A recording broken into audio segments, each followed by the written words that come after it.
Hi there, this is based on a presentation that I did at the International Conference for Coaching and Mentoring at Oxford Brookes University.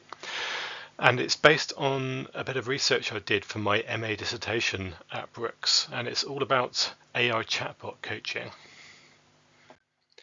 So a little about me first. I am actually an NGO project manager supporting international researchers through a variety of projects. I just completed my master's in coaching and mentoring practice at Oxford Brookes, and I'm very much an early career coach. I'm still very much at the beginning, still working out where my style of coaching fits in, what demographic I want to focus on, and particularly how technology fits in with my coaching practice. So in other words, I have very little skin in the game in terms of coaching, and I think it's important to point this out to understand the broader context of the research. I don't actually have any strong professional interest in this, and I'm not associated with any particular product. So the background to this research, obviously a lot has happened in the last few years as AI has emerged. There's very much been a limited use of AI in coaching in the 21st century compared to other fields, particularly in therapy and healthcare, and also in customer service, where there's a lot of research that's been done, but there hasn't been much of this research on how AI has affected coaching.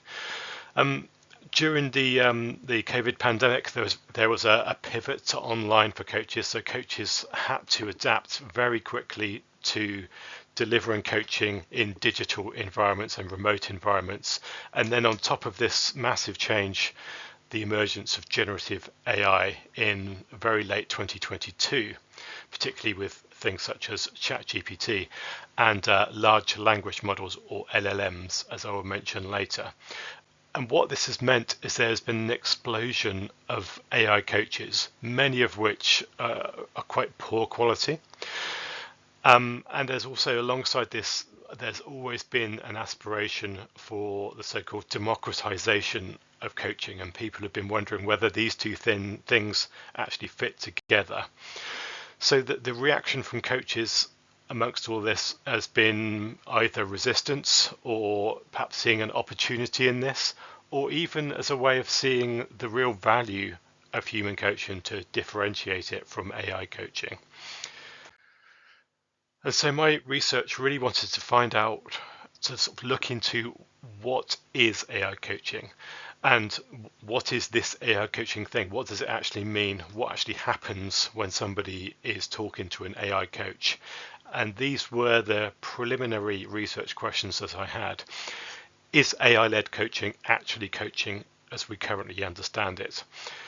Can the concept of coaching exist with no human in the room? Or when we talk about AI coaching, are we talking about something conceptually and practically quite different to our current understandings? Are there actually any clear definitions of what AI coaching is compared to what human coaching is?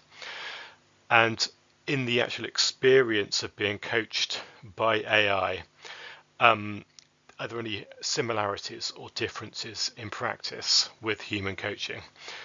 And what does this mean for coaching as a practice and also as a discipline? So I started off doing a literature review, and then quickly found that there's not a lot of up-to-date literature, of up-to-date peer-reviewed literature on AI coaching. And so what I needed to do was to supplement this literature review with what I called a mini discourse analysis. So to keep on top of what was being said in the industry and by the leading experts on digital and AI coaching, I dived into LinkedIn in the early part of 2024. And I read lots of LinkedIn posts and blog posts, and also some podcasts from some of these people on the screen now, particularly people like Sam Isaacson, Traz Razul, Nikita Blanche, and others who are very prominent on LinkedIn and other blog posts and other spaces online. And that was where I supplemented what was in the peer-reviewed literature. So I think we have to sort of look into what generative AI is to really understand what this new form of AI coaching is.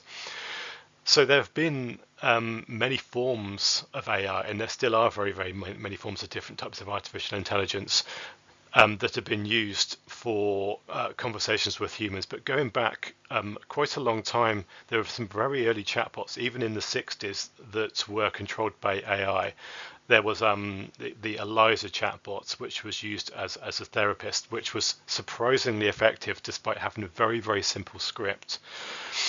And then this type of natural language processing has also been used as recently as a few years ago through the Coach Richie chatbot, which evidence actually showed was in some ways as effective as human coaches.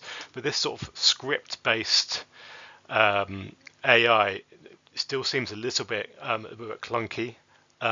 Even though it's built on some modern technology, and it's through the large language models, the LLMs such as ChatGPT and other models that have been pre-trained on enormous data sets that have been able to replicate much more realistic conversation that sounds like having a conversation with a human. And they do this through the training that then statistically predicts the next word in a sentence. So this has been described by Ethan Mollick, who's written a lot of very good stuff on AI, as a very elaborate autocomplete, because that is what it effectively is. It's predicting what's going to be said next, and through that can sound very realistic. In terms of coaching, what this has meant is for AI coaching chatbots, they've had to be trained specifically on coaching data and on coaching transcripts. And Blanche called this an expert system design to base the AI coaching chatbot on a particular coaching model. So the literature tells us that there are many obvious advantages of AI coaching, for example, 24/7 availability and in any location. Unlike human coaches who are of course only available at certain times and on certain platforms or in particular geographical locations. There is actually some really interesting evidence that AI coaching can be successful and can be effective. For example, in goal attainment, in developing well-being, in developing resilience, and this is across both the old and the newer generative AI models. So there is evidence out there that AI coaching can work. And also quite distinctive about AI coaching is that chatbots can provide more psychological safety potentially than human coaches. That's a distinctive thing that's been found in different types of chatbots. There's a safe space there that perhaps humans might struggle to provide that AI coaching can create quite easily. There are quite mixed findings on whether AI coaches are able to achieve core coaching competencies. I think the more evidence I've seen, the more the evidence is pointing towards AI being able to achieve those coaching competencies, for example, the ICF. And there's also mixed findings on whether AI coaching can create a working alliance or create rapport between the AI coach and a human coachee. So that there's definitely a disagreement on that, and perhaps some different definitions of what we mean by working alliance and what we mean by rapport. But I think overall, the main thing that I spotted in the literature is that the research was mainly descriptive. It was mainly reporting on outcomes and effectiveness. And what we aren't asking is, what is AI coaching? What does this mean for coaching and the other helping professions?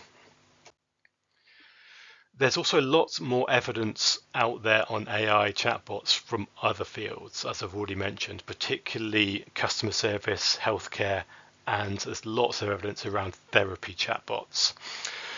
There's the literature that shows that chatbot therapists can relieve symptoms of anxiety, depression. There's evidence of a therapeutic alliance being formed, and also evidence of perceived empathy from those who are being treated or meeting with an AI therapist. There's been a bit of success in what they're calling computerized cognitive behavioral therapy, which I think lends itself quite well to AI therapy because of the very specific scripted model. And there are some very successful examples of chatbots in this area, for example, Wobot and Replica, but also potential dangers, particularly with Replica. There have been some quite well documented cases of addiction and guilt and Replica replacing human relationships. And there's a lot of evidence out there about anthropomorphism. Now, this is a strong psychological phenomenon where humans attribute human characteristics and behavior to a non-human entity. And this is a very strong phenomenon that's been observed through people interacting with chatbots, with completely disembodied chatbots. That's not something I have had time to go into on this research, but I think it's something there could be some really interesting research done on this in coaching, in AI coaching in particular. And comparing human and AI coaching, there are some similarities, but also some real divergences. So as I said, there's a real mixed opinion on whether a chatbot and a human can establish a working reliance or indeed a relationship. There's some differing evidence out there.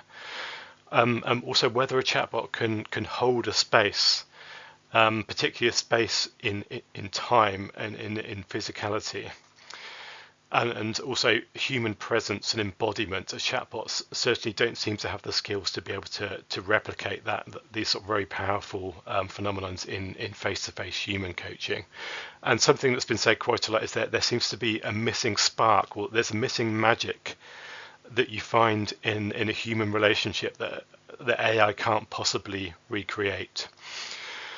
And I mean, I'd argue that a lot of these claims are quite unevidenced so far. They come from practitioners and coaches quite a lot, and quite often the voice from the coachee isn't very clear in here. But I think one thing that I think does have a bit of evidence for it is that there is, with AI coaching, evidence seems to show that it tends to be quite transactional form of coaching. Whereas in human coaching, we might expect something a bit more transformational. And Jazz Razul has put together a very interesting spectrum of coaching, moving from the transactional to the transitional, and then to the transformational, and then on into the transcendental, which is increasingly difficult for AI coaching to provide in comparison to a human. I don't want to spend too long talking about coaching definitions. We could spend all day talking about this, but as all coaches know, coaching suffers from definitional ambiguity. There are many different definitions of coaching which are completely different from each other, talking about effectively the same thing. But what I found interesting was how many definitions of coaching don't actually mention a coach. And I wondered, does coaching actually need a coach?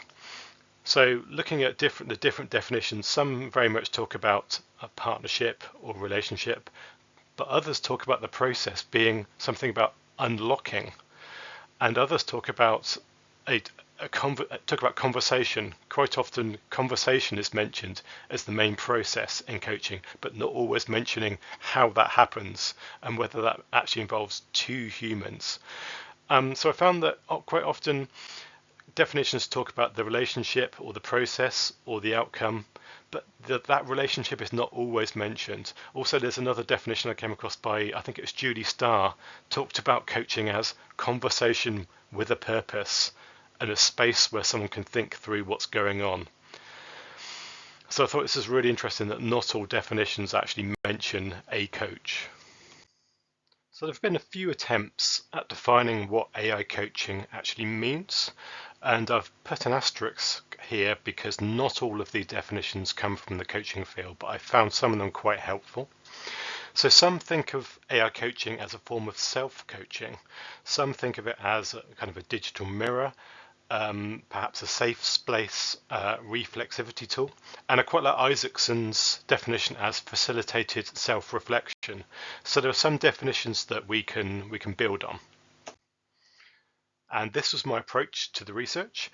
It's quite a small pilot study, so I found 15 participants, and I chose aicoach.chat as the chosen coach in the research study. I chose this because there is actually some existing evidence on this coach bot of its effectiveness.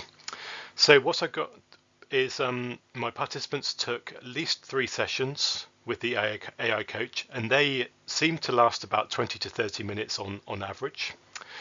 And then I interviewed each of those participants after they'd had 3 sessions with some semi-structured questions, and those interviews lasted over an hour. In terms of the demographics, I had more women than men.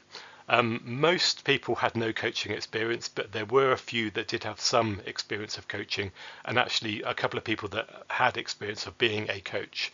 But on the whole, on average, most people didn't have any actual experience of being coached in any kind of context. In terms of geography, I tried to be as diverse as possible, but inevitably most of my research participants were from the UK and from a variety of different backgrounds, including private sector, NGOs and academia. So this is the approach I took to the research. First of all, the methodology. I used Sharmat's constructivist grounded theory. And this is a qualitative method which essentially asks, what is this thing? And it starts with the data coming from human experience first. Constructivist grounded theory suggests that knowledge is socially constructed and co-created between the researcher and participants. It's a way of developing theory, building upwards from the data, but also acknowledging and being transparent about the researcher's role in shaping data analysis. So there's lots of reflexivity in there, for example, in constant memoing during the research process and during the analysis of the data. And it's also a very iterative, flexible version of grounded theory. Also wanted to briefly mention ontology and epistemology. I go into a lot more detail about these things in my dissertation, but just to mention the ontology, which is basically the nature of reality. And I struggle with taking a purely subjective interpretivist approach to participant data in this. And Basker's critical realist approach allowed me to take seriously the subjective experience of people, but also the objective reality, such as the scientific facts of AI and algorithms, and also in human psychology, but also to be critical about other stuff, such as the coaching ecosystem and the power dynamics within that. And then in terms of epistemology, which basically means how researchers can know reality, I used pragmatism, which is a philosophy from John Dewey. And this allows you to be more critical of static definitions of knowledge. And I found also that the voice and experience of the coachee was mostly missing in research so far on this topic. So essentially, this is more interested in what works in the real world, building theory based on experience, experimentation, and action.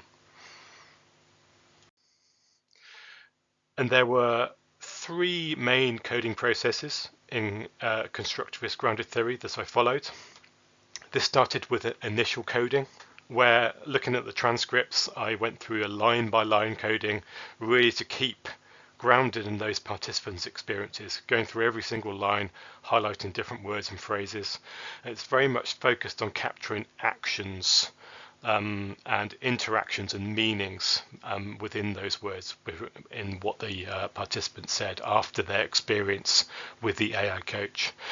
This then switched to more of a focused coding, and I synthesized the most frequent codes that came up and turned them into more overarching categories from those initial codes, and identified 6 core themes coming from the dynamics of the AI coaching process. So I have 6 core categories that I'm going to talk about later. And then the theoretical coding, this is the final parts of the coding process. And what this actually does is it integrates these different categories into a theoretical framework. And the most important part is it identifies a core category which brings together these categories into one. The one thing that all of these different categories have in common is the core category, which I will mention again later. It's the working relationship with self and other. I used qualcoder for doing the coding. I also did memo writing all through the process as part of the reflexive process to recognize my own biases and thoughts as they were coming up, to constantly compare the different codes to each other, and to reflect and revise the categories and then the theory. So this is what the coding looked like in qualcoder, going through each line, highlighting different words and phrases and aligning them with certain codes. I then really played around with these, developed some different categories and how they connected together. It started to get more and more complex, and in the end I probably looked a bit like this, but I think maybe this is the nature of of grounded theory coding. And I came up with some results. So I came up with 6 main categories that explain the experience of being coached by AI. And starting with, well, first of all, I developed these 6 categories and then realized the first one was the most important and had a slightly different relationship with the rest. The other categories were dependent on the first. And so we start with establishing the relationship and the resistance and the rapport and the motivation for continuing. And then we go through these 5 other experiences as we are coached by an AI chatbot. And I'm going to go into these in more detail now. So firstly, as I said, this first category is all about establishing the initial relationship with the chatbot. So sometimes I found there was resistance to this. Sometimes there was a need for rapport. Sometimes it is all about motivation. Now there was definitely some initial frustration with the AI's conversational style and lack of nuance. Some people overcame this quite quickly. For some people, they actually disengaged with this, with the AI chatbot as a result, because they were expecting more relational depth. But most participants built a working rapport with the chatbot, and they were actually quite surprised by how effective it was. Even some who were quite skeptical in the beginning or skeptical after their initial interactions actually found a lot of use in the chatbot. But what I found was that their sense of rapport or motivation influenced how well they got on with the chatbot and the outcomes. Although, as I say, some were quite surprised at the end. So really getting into the interaction with the chatbot, people tended to find very quickly a space of trust, a space of non-judgment, as the literature review suggested. People found quite a neutral space. Many said that they felt less fear of judgment compared to a conversation with a human, and they were able to discuss things they might not have discussed with a human. Some people held back slightly due to the unfamiliarity with AI or concerns about data security, but overall people actually found a space of trust quite quickly, and that's what I found very interesting. People seem to almost bypass there being a rapport building part of the process, and it's very, very quick.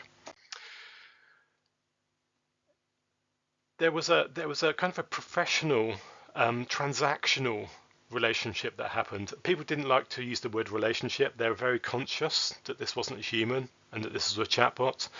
But nevertheless, the people reported that they got results from the chatbot. I mean, they perceived the chatbot to be intelligent, and it was quite goal orientated, and that seemed to be appreciated. Some wanted a bit more depth, and they did find this quite transactional and lacked some depth. But people managed to achieve certain types of outcomes from this. One thing that was really appreciated was the summarizing and paraphrasing, and this actually felt a lot of people to feel understood. So they felt listened to and understood because the chatbot reflected back what they said so well and paraphrased them so well. And also, some people reported they really appreciated the summaries of their conversations and action points coming from those straight after the conversation that they had sent to them via email. And that really backed up that they felt they were being listened to. And so quite often people reported that it also provided very actionable advice in real world scenarios and helped them to put into place actionable goals using language that the chatbot had helped them to develop as well.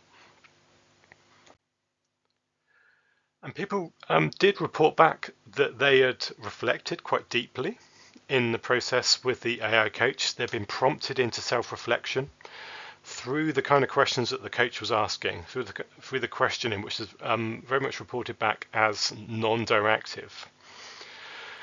And quite often people said that some of their assumptions have been challenged by this, that actually they've gone a bit more deeper than they're expecting to do. And the AI kind of facilitated this process, almost acted like a sounding board and sort of untangling complex ideas and thoughts just through this questioning.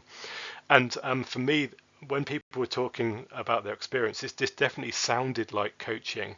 This sounded like non-directive coaching and what happens in a good coaching conversation. And then at the end, this is where people reported that they had actually managed to put things into practice. They had actually made plans and they'd followed through with what they said in the coaching conversations. And in some cases, there was a kind of a behavior change that happened.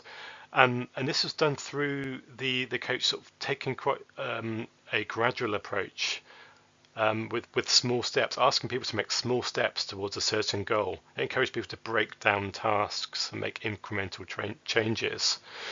And so there are lots of reports of people being able to achieve things and an actual small but realistic real-world impact. And so my initial observations were, yes, AI coaching can achieve core competencies. Active listening, non-directive questioning, summarizing, paraphrasing, and challenging and pushing the coachee towards achieving goals and taking small steps to get there. And another observation I had was, and a question I was asking was, can AI coaching actually bypass the need for rapport building that you might need in a human relationship? Can you just dive in and get straight to the point? Can you get straight to those things that you need to reflect on and those goals that you need to set without actually needing to worry about rapport or to worry about what you're saying? But the big difference, I think, between the participants is while some really liked this and some eventually found that they did achieve quite a lot through talking to the AI coach, others really didn't like it and disengaged. They had a real problem with engaging with this coach right from the beginning. And I thought that was really important to look into that a bit more deeply. And so I came up with a working definition of AI coaching. And this was inspired by one of the participants who said after the AI coaching that they would take this self-reflection forward into their everyday life, because they found it particularly useful. But then they realized they would need somebody external to prompt them to do this regularly. And they would need a more intelligent system than simply self-journaling or calendar reminder. It needs to be an intelligent other. And so my working definition of AI coaching is an asynchronous, external, intelligent conversational agent prompting self-reflection. But I felt there was more going on under the bonnet here, so to speak. This might be a definition of what an AI coach does, but what is actually happening in the process of AI coaching. And this, I think, is where my core category comes in. But after this initial data analysis, it seemed that something was missing. And this is where my core category comes in. This is an important part of grounded theory where the researcher develops a core category which connects all the other categories and is like a prism through which they can all be understood. And so this is where I, as a researcher, tried to immerse myself in the data, constantly checked up on my biases, and came up with a theory to try to explain what's really going on here. So it's a different type of research to is AI coaching effective? And instead asks, what is AI coaching? What's going on in this relationship? What's really going on in the human psyche between a human and an AI coach? And as a result, this is my core category, a working relationship with self and other. So what we find is that in AI coaching, the AI coach shifts the relational focus of the coachee from their coach back to the self, and the AI coach acts as an external agent but facilitates self-reflection and action. And this leads into the discussion about the importance of the initial relationship and rapport.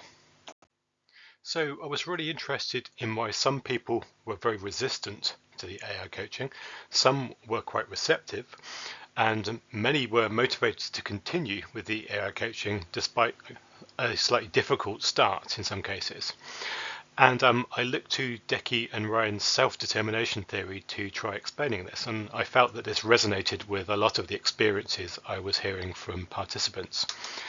So self-determination theory is a theory that explores how intrinsic motivation in any given context is influenced by the need for autonomy, for competence, and for relatedness. The autonomy need is met through the AI's non-directive coaching in this context and the reflective prompts. The competence need is met through goal achievement, particularly incremental goal achievement, and which reinforces self-efficacy. With relatedness need, this is where the AI coach was less successful, and there was a potential resistance here, I felt, due to the lack of emotional depth that the AI coach provided, and that was perhaps expected in the relationships. In other words, some people expected there to be rapport and relatedness for a working relationship, even with AI. And I theorized that those whose relatedness need was higher were less motivated to continue using the AI coach. And so I looked at Martin Buber's concept of I, thou, and how this contrasted with his concept of I, it. And so what he wrote was that the I, or the self, only really comes into existence with the presence of a thou, of another. So in the therapeutic or coaching relationship, that thou, that other person, is obviously the coach or the therapist. And so you can only really truly understand yourself when there is this other person, this other with you. And this makes our inner world richer for that presence of another person. And so I asked, from the perspective of the coachee, is AI really able to fulfill the role of a thou in a relationship, or is it more of an it which cannot provide this? Interestingly, Buber actually alluded that thou could be applied to animals or trees. And there's a whole other study potentially to be done on the relationship of the therapeutic relationship of pets to humans, which I didn't have time to go into in this context. But it really made me think whether AI can really provide this presence to allow us to be able to enrich in our inner world. But there's also the relationship in time and space, and some scholars who agree, who support Buber, say that it's only with the other, with the thou, can you be concerned with the present, and anything else is concerned with the past. So it's all about being in the moment, and by typing you're not really in the moment, like you are with a human conversation. But then this brings up all sorts of conversations about where the past, the present, and the future come in. And you could argue that in these types of goal-orientated conversations, they're very much focused on the future. And then, of course, there's the full context of reality, which really comes up in Buber's writings about this. Is the AI coach really able to work with the coachee's full context of reality, what they see, where they are physically? But then, can that be done in remote Zoom coaching also? So it made me think about this very deeply, but I think from the evidence from the participants actually suggests that effective self-reflection did occur in AI coaching. And so it's perhaps not a very clear cut, is it an I out or an I it? It's somewhere in between. But also what this made me realize is that AI coaching is not just self-coaching, because there is an intelligent other there. Even though participants were quite clear that they considered this coach an it, they considered it intelligent enough to help them self-reflect. And so bringing this all together in one theoretical framework of the coachee experience in AI chatbot coaching. So what powers these categories down below, these experiences in AI coaching, is the core category. The core category is a working relationship with self and other, in this case for professional and personal development. And so where my definition of AI coaching fits in, it must be seen in the context of how humans understand their relationship to self and other in a digital environment, particularly an environment where AI is going to continue to expand. So the aim of this is to potentially help understand the role of relationality in human and AI connections in coaching, which in this context is prompted by an external intelligent agent. So this framework stresses the importance of the working relationship in connecting to the other and connecting to one's self-reflection and practice. And also, the role of intrinsic motivation is also essential, acting as both an enabler and also an outcome of the coaching. And particularly important here is the role of autonomy and also relatedness and the key to understanding this dynamic. And there are likely to be other factors involved in the strength of this relationship. For example, the conversational quality of the other as the chatbot. Also, the coachee's sense of relatedness in the broader societal context, a broader societal context, and potentially also, and this didn't come out particularly strongly in my study, but I think it's important, it's the role of anthropomorphism, which potentially drives coachees to respond to social cues from the other. I think finally, it may be helpful to think of the role or process of the coachee as something other than being coached, and with the slightly more detached role of coach in AI coaching, I propose that this is actually more akin to a form of reflective practice, in this context facilitated reflective practice, rather than us just understanding this as coaching. So this is an initial sketch of a theoretical framework to guide further research in AI coaching. For the implications of this and the future of AI coaching, I really like this quote from Jaz Razul. If you coach like a robot, then you'll get replaced by a robot. So I think what I found in this reading from what the participants have been saying is that AI chatbots might not replace human coaches yet, but we should expect pressure on human coaches, certainly. I think it's unlikely in the short to medium term that AI chatbots are going to replace humans, as many of the participants reported. They had a real appreciation for a skilled human conversation and presence. However, I think human coaches need to see this opportunity to demonstrate their unique value and their unique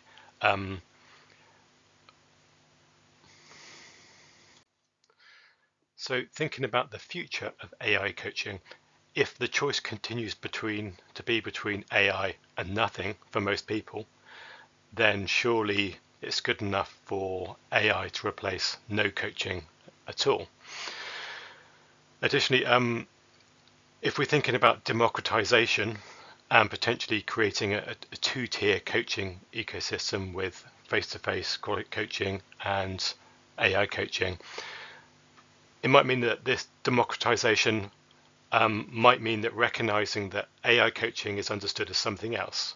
So if AI allows potential coachees to take more ownership of their development, a democratized coaching in the world of artificial intelligence and other digital tools might actually mean that we have a democratized form of reflective practice for employees rather than it being AI coaching.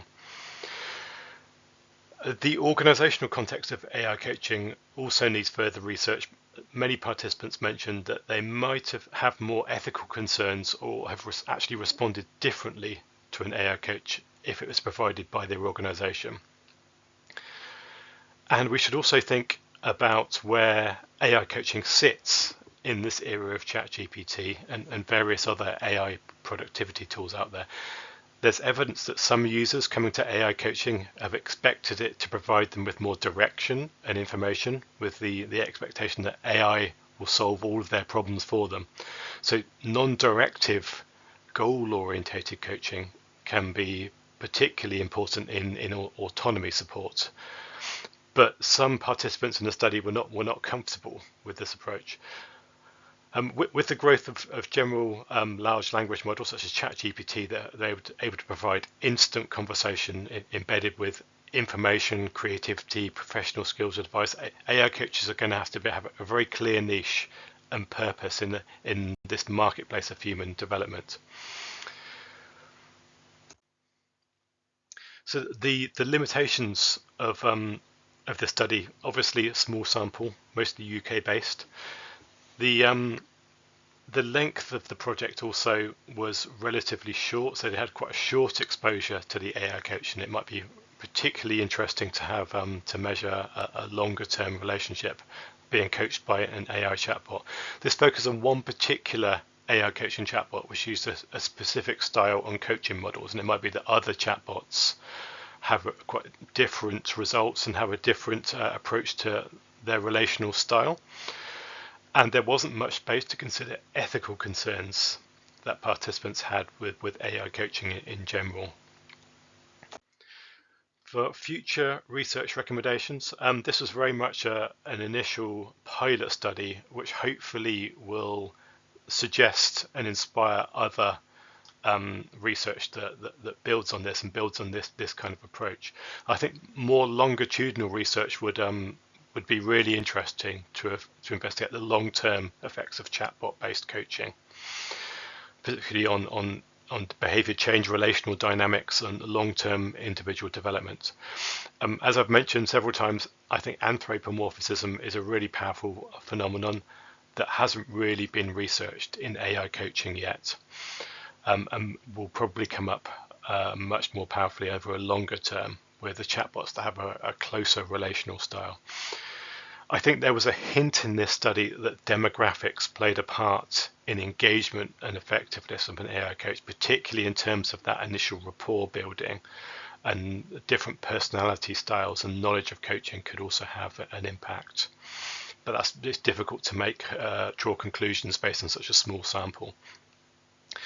One thing that I think would be really interesting to look at further is the fact there's no really clear conceptual or theoretical model of the coachee's role beyond being coached, and the closest cousin I could find was reflective practice, and that's what I'm suggesting that AI coaching is more akin to, reflective practice. And I feel there's a lot more research needed on non-European and American participants. There's certainly some reports of cultural bias in some of the chatbots' responses and models. Sadly, it's impossible to cover this kind of cultural bias and the challenge of English as a communication medium and more profound issues of equity, particularly we're talking about democratization. Broader equity issues from those who weren't based in Europe or America, talking about how they themselves were privileged to be able to take advantage of this AI coach, but many of their compatriots wouldn't be. Thank you very much for watching this presentation, and do let me know if you have any follow-up questions. There are many references that I could have included in this recording, and so I'm just showing quickly some selected references from those who I've drawn on the most and mentioned here.